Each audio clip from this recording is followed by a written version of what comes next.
Bismillahirrahmanirrahim. Assalamualaikum warahmatullahi wabarakatuh. Jumpa lagi dengan saya di Abil Maiwa Channel.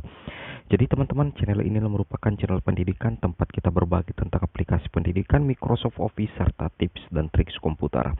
Jadi di video kali ini kembali lagi admin akan berbagi sebuah video informasi yang tentunya teman-teman guru honorer seharusnya ya menonton konten ini agar nantinya teman-teman bisa memahami tentang serba-serbi dari hasil pengumuman seleksi guru P3K di tahun 2021, tepatnya di tahap pertama.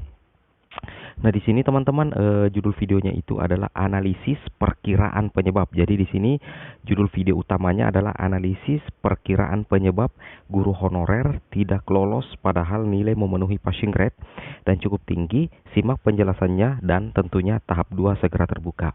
Ini adalah merupakan judul video yang menurut admin sangat dibutuhkan oleh banyak teman-teman guru honorer, baik yang tentunya sudah lulus dan lebih utamanya lagi bagi teman-teman guru honorer yang belum lulus di tahap pertama. Kira-kira apa penyebabnya teman-teman tidak lulus? Kita bisa simak sendiri analisis perkiraan penyebabnya. Oke, tanpa basa-basi lagi kita langsung saja ke videonya.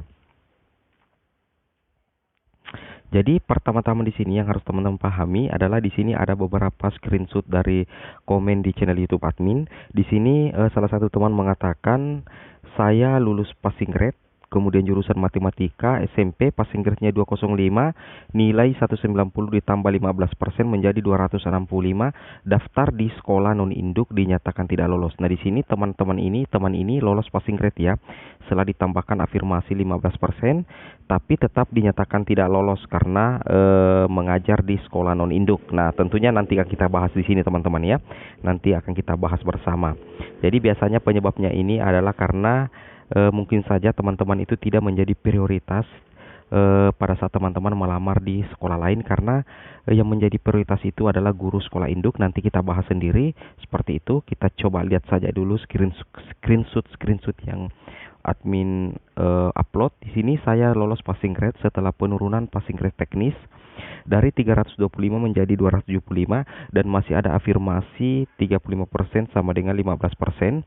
Nilainya manajerial 175, kemudian wawancara 34 dan teknisnya 290. Tapi tetap tidak lolos karena bukan sekolah induk. Lagi-lagi yang disalahkan bukan sekolah induk, seperti itu ya. Nah, sekarang kita coba lanjut lagi di screenshot berikutnya. Nah, di screenshot berikutnya seperti ini teman-teman ya. Saya memenuhi passing grade tapi gak lulus karena gak ada formasi di sekolah induk.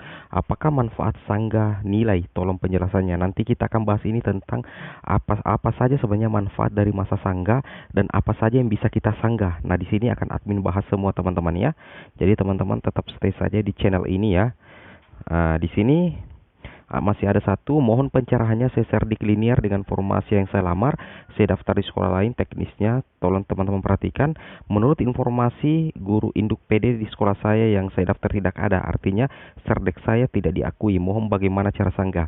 Nah, di sini seharusnya kalau kasus seperti ini teman-teman wajib melakukan sanggah ya. Nah, teman-teman buka halaman SSCSN, di situ kayaknya ada petunjuk untuk melakukan sanggah. Ini bisa disanggah teman-teman ya. Karena teman-teman memiliki cerdik tapi tidak diakui. Jadi teman-teman bisa melakukan sanggah apabila memang cerdik teman-teman itu linear dengan formasi yang teman-teman lamar, seperti itu ya. Nah, di sini kita bisa lihat penjelasan resminya. Masih ada satu, saya guru non-induk SD teknis 295, usia 38, kalau ditambahi afirmasi jadi 370, mansos 191, wawancara 39, ngelamar di sekolah lain. Lagi-lagi melamar di sekolah lain karena sekolah induk gak ada formasi, hasilnya gagal. Nah, di sini lagi-lagi alasannya karena melamar di sekolah non-induk ya. Karena di sekolah induknya itu tidak ada formasi teman-teman ya, seperti itu. Nah, di sini kita akan bahas tuntas ya. Nah, langsung terjawab semua teman-teman ya. Di sini mohon dipahami ya bahwa sanggah itu bukan meminta pertimbangan untuk diluluskan. Jadi sekali lagi ini menjawab pertanyaan tadi ya. Ada yang bertanya tentang sanggah ya. Jadi perlu teman-teman pahami bahwa sanggah itu bukan meminta pertimbangan untuk diluluskan. Sanggah itu adalah permohonan untuk memperbaiki nilai. Saya ulangi, sanggah itu adalah permohonan untuk memperbaiki nilai jika ada kesalahan. Nah, contohnya yang bisa disanggah adalah sudah sertifikasi tapi tidak mendapat afirmasi. Nah, apabila itu linier dengan formasi yang teman-teman daftar berarti, dan serdik teman-teman itu tidak diakui, berarti teman-teman bisa mengajukan sanggah seperti itu. Kemudian XTHK2 tapi tidak mendapat afirmasi, itu juga teman-teman wajib untuk melakukan sanggah agar tidak dirugikan ya. Seperti itu.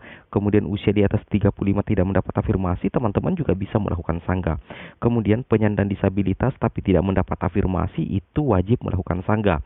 Kemudian nilai ujian teknis skema wawancara tidak sesuai dengan yang didapatkan, itu teman-teman bisa melakukan juga sanggah ya, seperti itu. Dan total skor tidak benar bisa disanggah juga teman-teman ya. Jadi itu hal-hal yang bisa disanggah asalkan teman-teman yakin bahwa sanggahan teman-teman itu benar, dan insya Allah teman-teman bisa mendapatkan keadilan. Seperti itu teman-teman ya. Karena itulah tujuannya sanggah. Sanggah itu bukan untuk dipertimbangkan lulus, tapi memperbaiki nilai jika ada kesalahan. Saya ulangi, jika ada kesalahan, tapi intinya ini bukan kesalahan dari peserta. Karena kalau memang kesalahan dari peserta, itu tentunya tidak bisa disanggah teman-teman ya, seperti itu.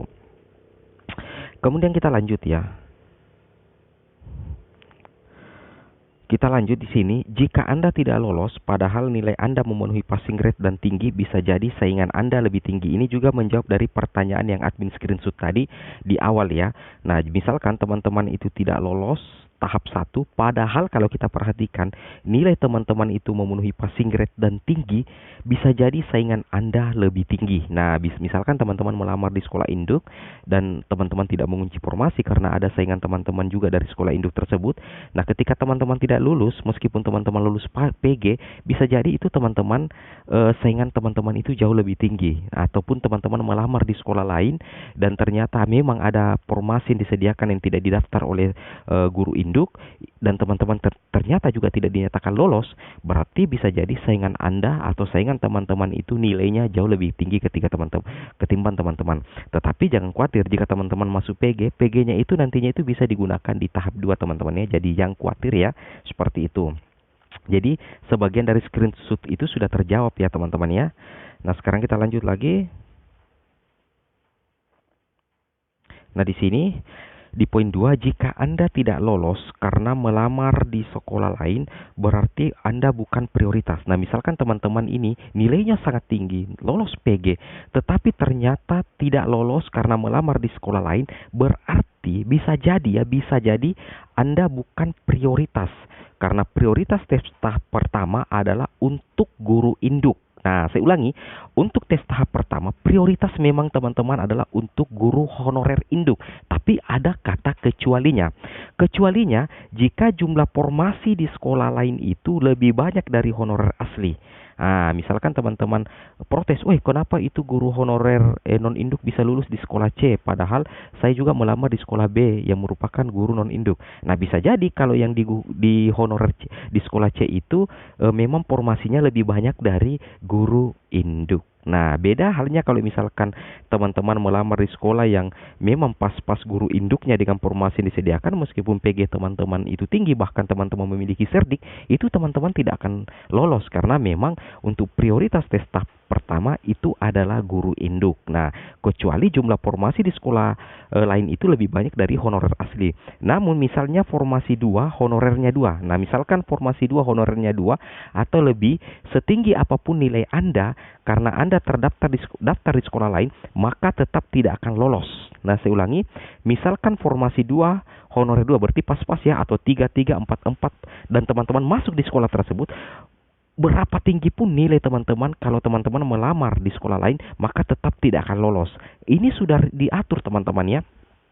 Regulasinya ini sudah diatur, ada SE Kemenpan nomor B1075 yang sudah ada sejak pendaftaran. Regulasi inilah yang juga jadi dasar adanya reset formasi. Makanya kemarin itulah fungsinya sebenarnya, reset pendaftaran teman-teman ya. Teman-teman harus pahami itu. Itulah maksud dari reset pendaftaran, agar teman-teman itu menghindari sekolah yang guru honornya dengan formasinya itu pas-pas, atau guru honornya lebih banyak ketimbang formasi yang disediakan. Yang bagus itu guru honor sedikit, formasi banyak di sekolah lain. Itu yang bisa dimasuki oleh guru honorer lain dari yang sekolah yang tidak memiliki formasi sekolah induk. Seperti itu teman-teman ya. Jadi teman-teman mungkin sudah paham penjelasan admin ya. Nah, seperti itu. Nah, di sini Kemudian masih ada yang bertanya, mana janji menteri kalau semua dapat afirmasi 10%? Perlu dipahami jika aturan ini merupakan penjabaran dari Permen PAN nomor 1169 tahun 2021 yang kemarin baru terbit teman-teman ya. Bukan berarti sedari awal pengolahan nilai Anda dapat 10%. Namun jika formasi Anda belum terpenuhi dengan afirmasi awal, barulah diberlakukan afirmasi 10% ini. Itu masuk dalam diktum ke-1 sampai 8. Jadi teman-teman harus pahami itu ya. Nah, jadi barulah diberlakukan afirmasi 10. Itu masuk di diktum 1 sampai 8 teman-teman ya. Harus dipahami juga itu. Oke, kita lanjut lagi. Ini sudah terjawab semua teman-teman ya. Nah, di sini pertanyaannya, apakah peserta sekolah induk masih jadi prioritas di tahap 2? Nah, kalau pertanyaan ini, apakah peserta sekolah induk masih jadi prioritas di tahap kedua? Ini regulasinya belum keluar teman-teman. Apakah masih sama atau tidak? Kita tunggu saja. Mudah-mudahan ada perubahan mendasar yang tentunya menguntungkan guru induk dan juga menguntungkan guru non-induk. Itu yang kita tunggu. Jadi belum bisa dipastikan. Nah, poin 5, kapan memilih formasi tahap kedua? Nah, ini bonus teman-temannya admin ungkap di sini. Setelah masa sangga selesai, yaitu tanggal 24 sampai 30 Oktober 2021. Jika nilai tes Anda di tahap 2 nanti lebih sedikit dari tes Anda saat tes tahap pertama, Anda bisa pakai nilai yang paling tinggi dan tentu passing grade yang masih belum ada perubahan seperti itu ya. Jadi itu yang admin bilang tadi, bahwa passing grade tahap pertama itu bisa digunakan apabila mencapai ambang batas. Apabila nilai tes tahap kedua teman-teman itu lebih rendah ketimbang nilai tes pertama, apabila passing grade nanti belum ada perubahan, ada catatannya seperti itu teman-teman ya. Nah, seperti itu. Nah, oke teman-teman, mungkin cukup sampai di sini videonya. Semoga video bermanfaat. Jangan lupa like, comment, dan subscribe. Assalamualaikum warahmatullahi wabarakatuh.